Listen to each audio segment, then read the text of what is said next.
Hello and welcome to the Metal Lab. There's three of us on tonight. Unfortunately, Jason is having some technical issues at the moment, but hopefully he'll join us a little bit later on. We're on one of those weeks where we don't have a lot to go over. There wasn't any rock to report on, but we've all built some teams that we can go over when it comes to the High Evolutionary from the OP kit, from the monthly Mystical OP kit. And maybe we'll talk a little bit about the Arrowets, even though they haven't really been released yet. And there may have been a leak of a fake, possibly today, from the Superman and Wonder Woman set. We're not sure whether it is a fake or not, but I think that Jay is very firm on the fact that it could be. Aside from that, totally fake. Yeah. Oh, there's Jason. He's typing to us as we speak. He's saying totally fake. I think we should still look at it though, because it is kind of funny. It is funny. Yeah. So with us tonight, obviously, there's myself, Mike Payne, current Ontario provincial rock champion. Toronto. We've got Jay Solomon. We have Tom Kerr as well with us tonight. Greetings, Unfortunately, everyone. Jordan is not with us this evening. But that's all right. So let's see here. Why don't we hop right in with some of our team building? Sure. Yeah, that's actually a good point, Tom. Let's talk about that too. But who would like to start? Tom? Sure. Let me see if I can screen share my piece here. And oddly, it's not one of my screen options for some reason. So I'll just tell you what it is. Okay, so this week the idea was that we build with the High Evolutionary, which is one of the prizes from the Age of Ultron set. And the one thing to remember with the High Evolutionary at all times is that you cannot, well, you can assign an entity to him, but as soon as he becomes giant, it will go away. So a lot of the things that you first look at with him and think, oh boy, once he gets to his God click, he would be super awesome with insert thing here, it just wouldn't work. So instead, we have to go in a different direction. So here's where I went with mine. He does, of course, bring in his Knights of Wundagore, which are super awesome, and they score 15 points for your opponent, but they have outstanding stats with the ability to leap climb in for 9 spaces, making a 10 attack with blades, or just attacking for a straight 2 damage if that's what you need, and a 17 defense and toughness. Basically what we got here is I thought I would take the High Evolutionary and team him up with Forge from the Wolverine and the X-Men set. For anyone who does or doesn't know, Forge is the piece that can take a free action to heal an adjacent armor character, or robot for that matter, of 1 damage. He also has 2 amazing powers. One is the ability to take a power action when he occupies the same space as an object, and then he can use Perplex for the rest of the game, which is amazing. And perhaps just as importantly, he's got the awesome Nullifier gun, which reads as follows. When Forge hits an opposing character with a ranged combat attack, before damage is dealt, choose a power that character can use. That character can't use that power or any combat or team abilities until your next turn. So he really shuts you down if he gets the hit. So my thinking on this was that I would take those 2, put Ophidian onto Forge, and you can see where this is going. I'm playing with an Orange Lantern battery. Forge is taking a sniper rifle, the High Evolutionary is taking a wall, and I've got a decoy and a bulldozer on there for some Knights of Wundagore. The basic operation of the team is High Evolutionary starts by pumping out Knights of Wundagore, and when the Knights of Wundagore are taken out, you deputize them into the Orange Lantern Corps. Now they're your tie-up pieces with their plasticity and or barrier. Forge takes the sniper rifle to get some deep range, and with Ophidian he can use the sidestep, so he can get himself into position with sidestep, take that deep range sniper shot, +1 to all of his values, and use the neutralizer gun to take away whatever power might be preventing his damage from getting through. Or if you want to use it more defensively, you can deal a little bit of damage and then turn off another power like hypersonic, etc. Shuts down all their team abilities so they can't take their mystics. Kyle Rayner's quintessence goes bye-bye, etc. And he's there to essentially be a target. Since once he gets the Perplex and he has that awesome neutralizer gun, then people want to attack him, leaving the opportunity for High Evolutionaries to keep on pumping out night after night after night after night. And then as they all get out there, presumably Forge is going to die. And then at that point, hopefully you've got enough knights out there to tie down your opponents and make a high evolutionary the target. He can just push and push, take damage until he gets to his god click, and then he takes over. So you have to play the team quickly, because the idea is that Forge goes out there and is enough of a nuisance that he gets killed, so that the high evolutionary can fill the board up with knights before he himself pushes onto his stop click and starts dealing some serious damage. So you got to play it fast. You are going to give your opponent a points lead early to try to take it back late, so it's a risky team. But the Orange Lantern Battery can shut down a lot. Pulse Wave gets through a lot against high evolutionary, so the Orange Battery is good for allowing him to turn it off. And otherwise, that's basically how the team works. Sounds like fun. Cool. Pogs are fun. Jay, did you have something to add to that? I like it. I don't like that they give away points, but it's a cost for what you get, and I appreciate the team. I think that's just a hazard of playing with this figure, though. You're going to end up giving a few points away anyway. I mean, if at this point, I think with the ID cards out there, we're fairly used to giving away a few points. But what was your team?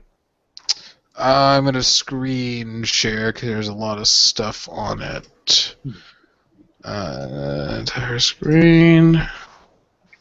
So we have Pog Madness with High Evolutionary to start with, Dr. Demonicus for further madness, Fitz gives you a monkey, and then a power battery of the Indigo variety with a sniper, bulldozer, and mallet.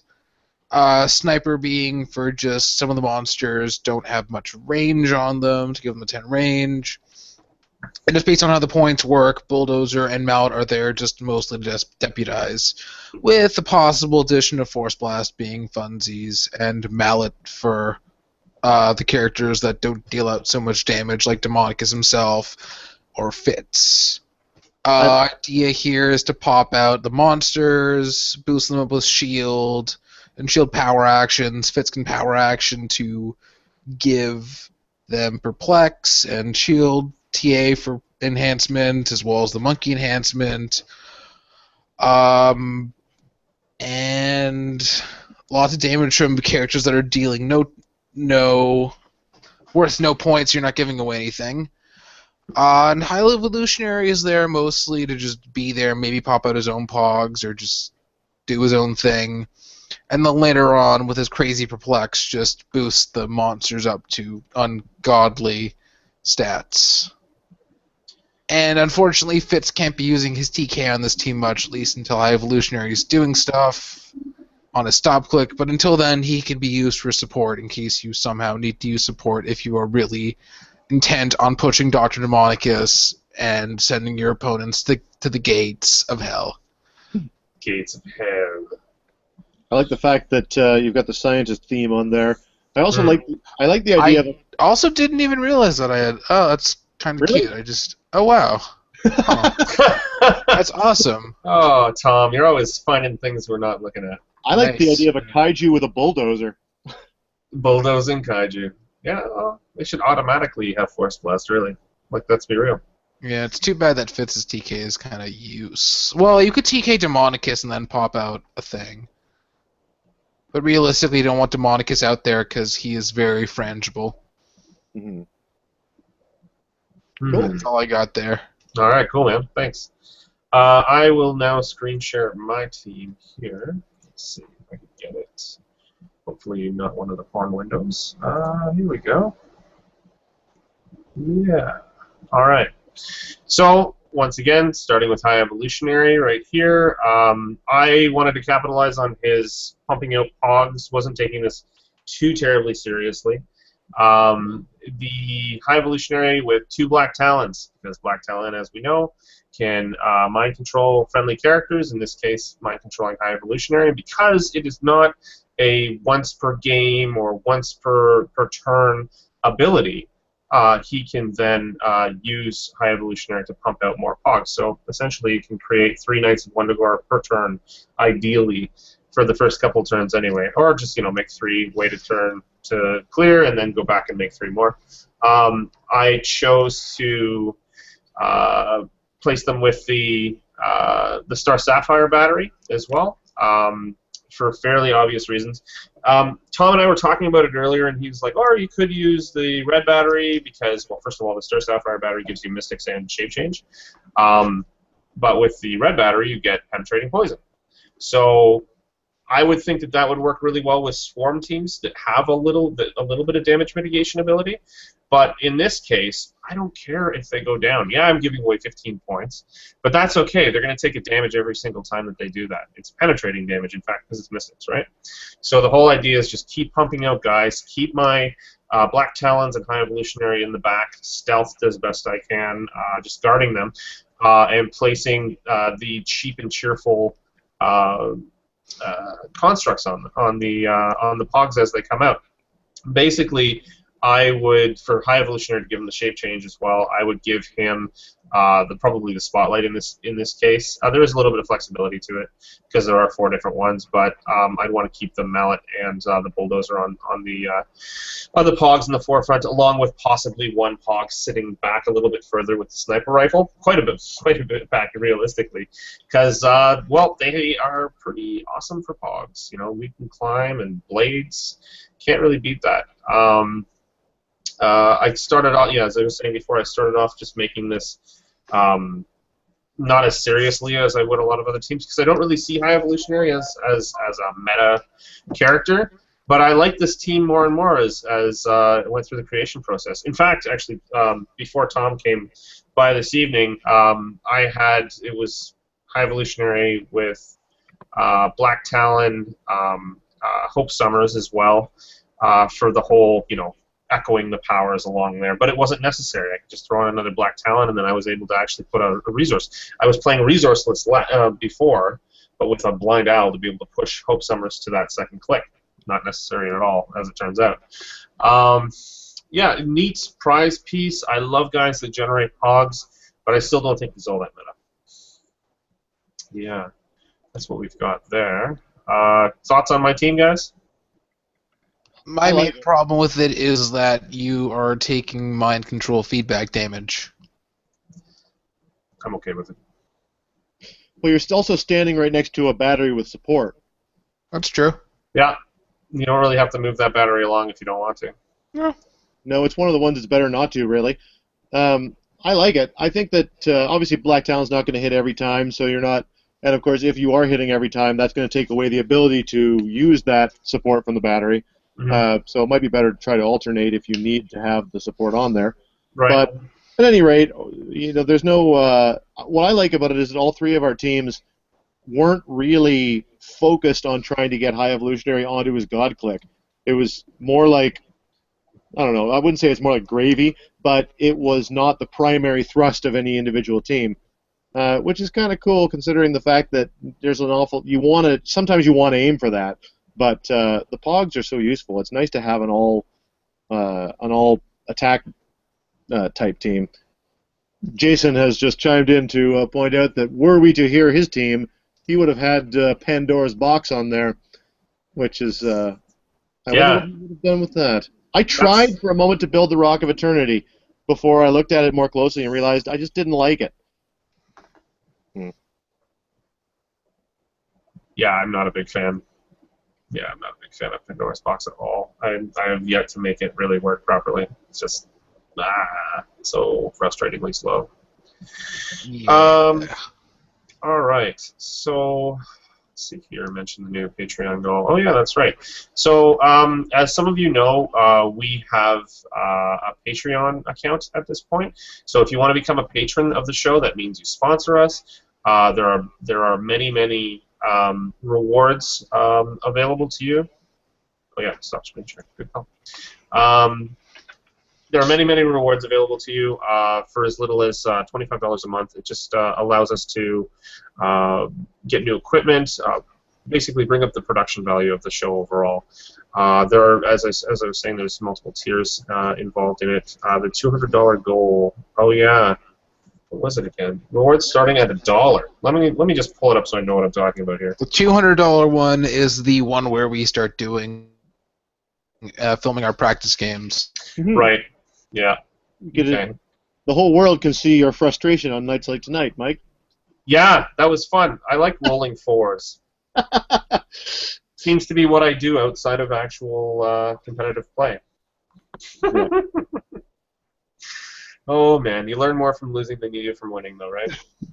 Absolutely. Winning is okay too. Yeah, winning feels good. Yeah. It fulfills me. It makes me complete. You would know, right? Oh, sure. Right, like Couple times. that time you never beat me. That's right. That time that I Yeah. never beat you, for sure. Yeah. Not since that 1,000-point Justice League team, eh? Oh yeah. Oh, yeah, I remember that. Okay. So anyway, if you want to contribute to our Patreon, you can go to patreon.com /married with clicks and subscribe there. Let's see here. There's a couple of new milestone goals. We've got the $50 mark, which is a new show, Competitive Breakdown. Jason and Amber will take teams from recent competitive Heroclix events and break the team down as a whole. Let's see here. New show, Practice Night, as Jay was mentioning, for $200 a month. Then there's a high-quality camera and tripod, $500 per month. At the moment, we have been filming using Jason's Samsung Galaxy S5 and a Microsoft Lightcam 3000, both of which are good, but could be better. With a higher quality camera, we can make high-resolution videos and not have to worry about pausing, losing videos, losing sound whenever Jason gets a Facebook message. Yeah, that would be good. Then there's the big one, which is the Married with Clicks tournament series. It's $800 per month. If we reach the point of $800 per month, we will create a series of tournaments similar to the ROC. But since this money will be coming from people already playing the game and watching our show, our goal is to make this series with the player-friendly price tag of free. Anyway, that's just a few things that we have on here. Just go check it out. It's patreon.com/marriedwithclicks. And although I can assure you that Jason's absence is not a plug for giving something through the Patreon, there is something to be said that maybe with better technology, then Jason could join us for evenings like this, so he doesn't have to sit and watch the Metal Lab. Yeah, Tom's got it. Oh my God! All right, so I guess the next subject of the evening is Faust. Should Faust be brought back since the nerf? What do you guys think, Tom? Back to the ROC, you mean? Yeah. Yes, back to the ROC, of course. I don't know, do you want to start on this one, Jay? It's a very short thing, but yeah, sure. Why? Given that he was nerfed, I don't see why not. Apparently, The Rock has said no. I mean, we don't. I admit that I'm not entirely certain of the specifics on it. Officially? Really? I don't think the official is out, but apparently the official is in process. I don't honestly know. I don't have this information, so I don't know exactly what to make of that. Have you played against it since it's been nerfed, Jay? I've never played against a Faust. Period. Okay, that's what we need to do. Because I didn't make it to Day 2 at Nationals, so no. Oh no! I'm funny. Some of us. Apparently, it is. Some of us came in 5th. Well, I was just going to say, some of us didn't push Super Scroll on his last click. Not push, just pick powers. Oh, yeah. Oh, man. Good times with Tom. Oh, man. You probably should have taken I don't see why he's still banned. I just don't, considering that. Okay. I think you should play against it a little bit. I mean, it's... in the post-watch list? Yeah. Oh, right, because Rocket and Raccoon can re-roll the rolls, but still, Okay, so Faust and Double Rocket. I don't know. I can understand why it's continued to be banned, but like, what more do you want them to do to the figure? Like, I have a little mini rant on this, and I'll try to make it as many as possible so as to not bore you guys or anyone who happens to be listening. Right. But there's two sides to it as I see it. I think in principle, I really don't like the ban, whereas in practice, I must admit that I do think it leads to some smoother and less troublesome games. The principle I can explain away very quickly. Ultimately, as The Rock is awesome. At this point, The Rock is the premier tournament series. I mean, obviously, Worlds will always be Worlds, but the ROC is doing so much for the Heroclix community to bring it to life and to really give a constant, strong, competitive presence.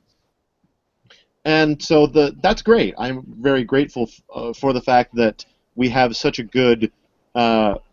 a good resource in the Rock and the great tournaments that are prepared there. Ultimately, though, I don't think that, as much as possible, I think they need to play within the rules set out by Heroclix, because ultimately it is a tournament for Heroclix as presented to us.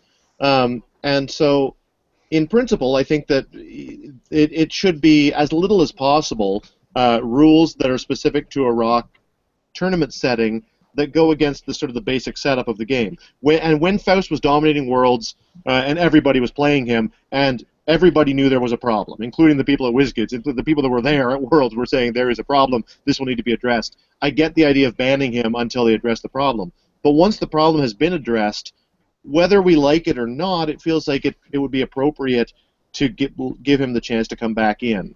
That's why Right. So by proper protocol, then it should be allowed back in by your ruling or by your reasoning. It creates a bit of a nasty precedent to know. You got to be careful about where you're drawing the line. But that's all in principle. When I look at the actual practice of Faust, he really not only does he still feel kind of broken and overpowered, but he's also highly demoralizing to play against.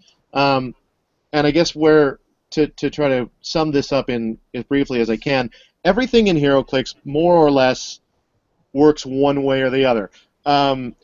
It either gives you something extra or it takes something away from your opponent.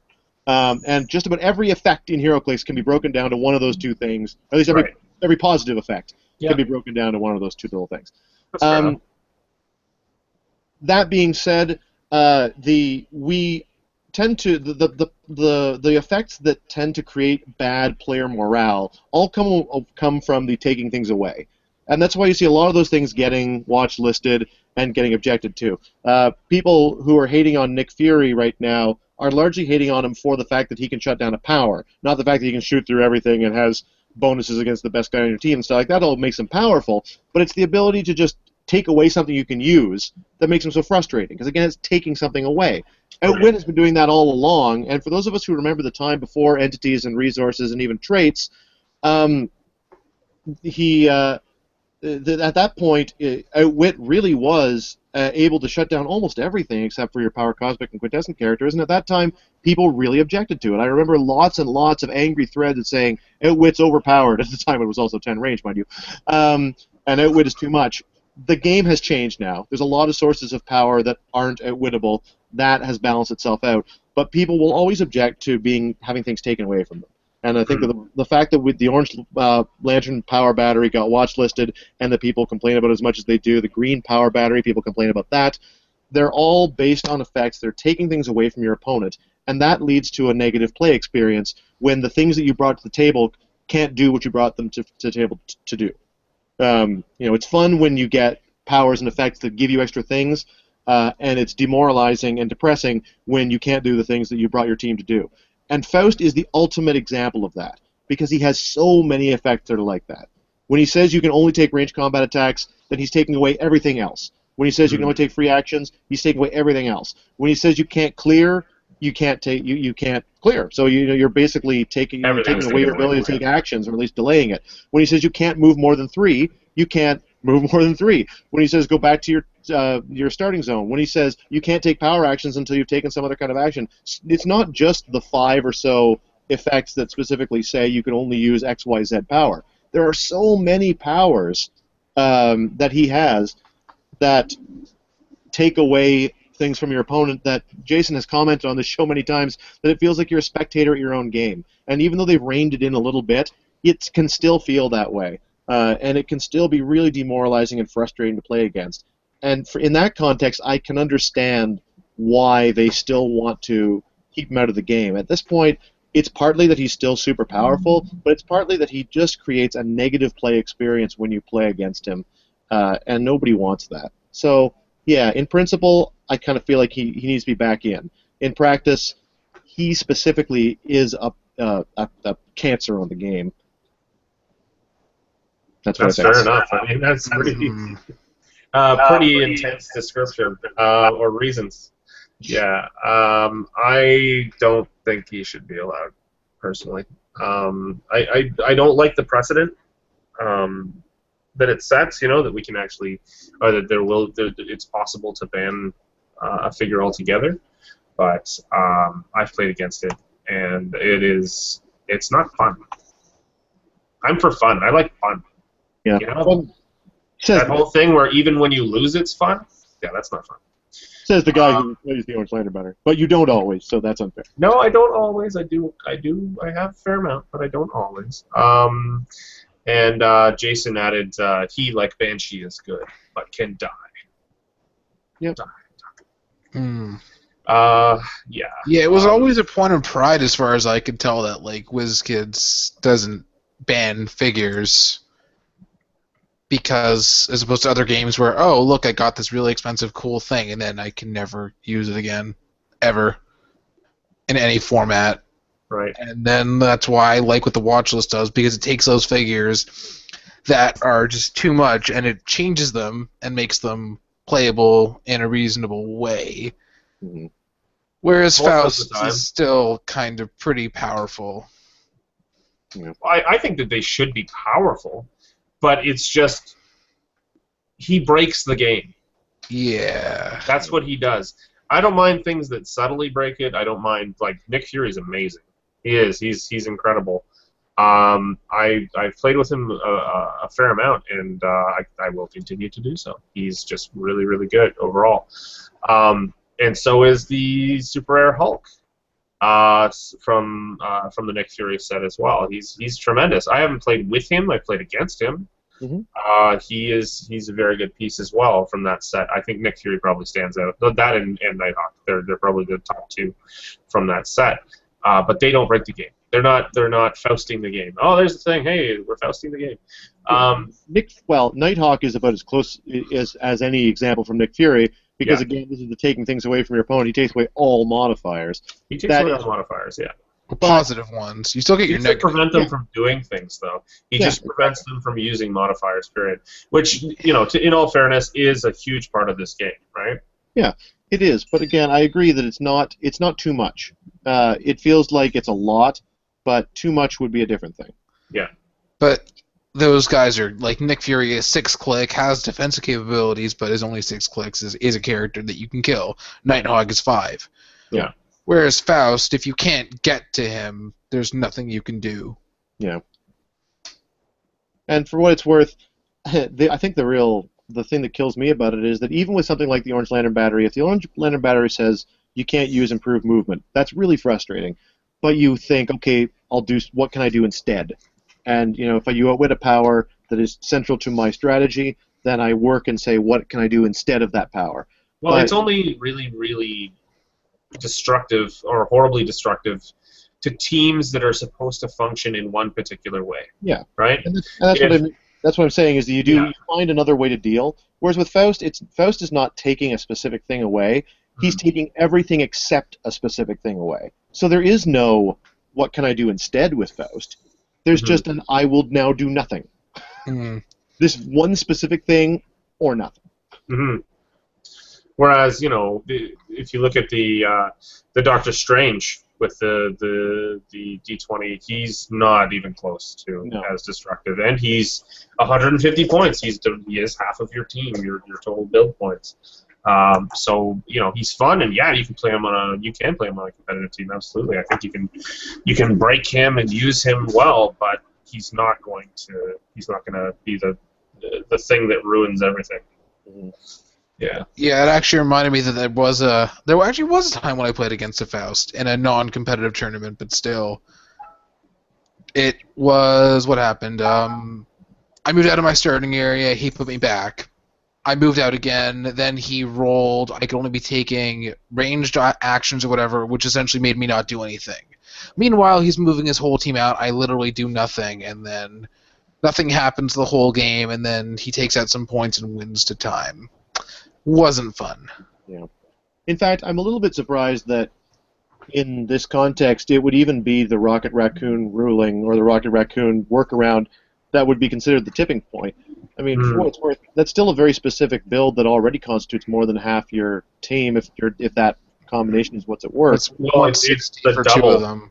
right? Yeah, it's the double. It's where you have 2 Rocket Raccoons, because they're fantastic as well. Oh yeah. Oh I'm not yeah, saying they're they're great piece. bad, but like again, it's shoehorning into a very specific breakdown, and even then, I wouldn't call re-rolling the d20 the biggest difference maker on the problem. I would just say because there's so many things on the d20 that are bad. Oh yeah, like you can still like if you roll into the yellow power, that's the yellow power. Yeah. Mm. Yeah. Or just like if you roll, a lot of the results are just really really good. Like the chance of you rolling into something that just does something crazy for you and really hurts your opponent is very very likely. Mhm. With or without 2 rerolls. Well, I mean, with that in mind, what else are you working on right now, Jay? I know you always have a few different major team ideas that you're working on at any given time. Yeah, I want to not be doing something with Nick Fury because I want to be not doing the end thing. Looking a lot at Rick Jones right now just because love the guy and he does awesome things. Not exactly sure what exactly to do with him currently. But as far as Nick Fury goes, I don't know. The builds I've been trying to make with him have been a bit lacking for my tastes, so nothing that I feel that I could go through with currently. Okay, that's all right. The other problem being that I don't exactly have the biggest collection, so I don't have as much to build with as other players might who dedicate more resources, financial resources than